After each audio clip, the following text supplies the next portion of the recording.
आपको G7 की एक अद्भुत तस्वीर दिखाते हैं। तस्वीर जरा देखिए। ये तस्वीर अपने आप में बता रही है कि भारत का डंका किस तरीके से G7 के अंदर बज रहा है।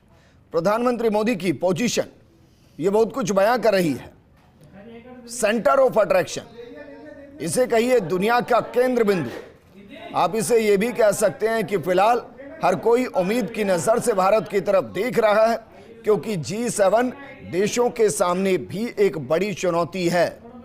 और उस बड़ी चुनौती से निपटने में अगर कोई वर्तमान में कारगर साबित हो सकता है तो वो है भारत, और भारत का नेतृत्व कर रहे हैं प्रधानमंत्री नरेंद्र मोदी। क्योंकि जिस तरीके की वैश्विक चुनौती है, चाहे वो जंग के कई मोर्चों का खुलना हो, चाहे G7 के देशों के खिलाफ अरब कंट्रीज का रुख हो, जैसे आज एक खबर भी आई कि अमेरिका के साथ सऊदी अरब ने अपना जो पेट्रो डॉलर्स का कॉन्ट्रैक्ट है उसको ब्रेक कर दिया है।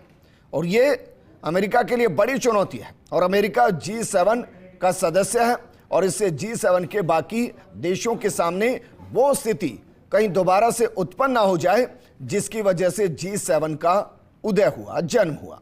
और इसीलिए भारत की तरफ हर कोई देख रहा है, और भारत विशेष आमंत्रित सदस्य है। हालांकि भारत के सामने भी कई चुनौतियां हैं। भारत के सामने माइग्रेशन की बड़ी चुनौती है, जिस पर बातचीत G7 के अंदर की जाएगी। आतंकवाद एक बड़ी चुनौती है, जिस पर बातचीत G7 में की जाएगी।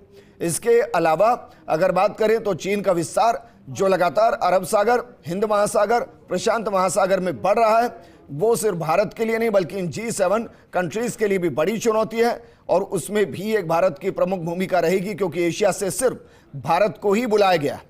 और भारत आने वाले दौर में न सिर्फ विश्व गुरु की भूमिका निभाने को तैयार, शांति दूत की भूमिका भी निभा रहा है, और इसके साथ साथ अब वो अस्त्र गुरु की भूमिका भी निभाने को तैयार है। और ये तस्वीर बता रही है कि भारत का पायदान किस तरीके से तेजी से ऊपर बढ़ते हुए फिलहाल G7 के सेंटर ऑफ अट्रैक्शन के अंदर प्रधानमंत्री नरेंद्र मोदी यानी कि भारत नजर आता है।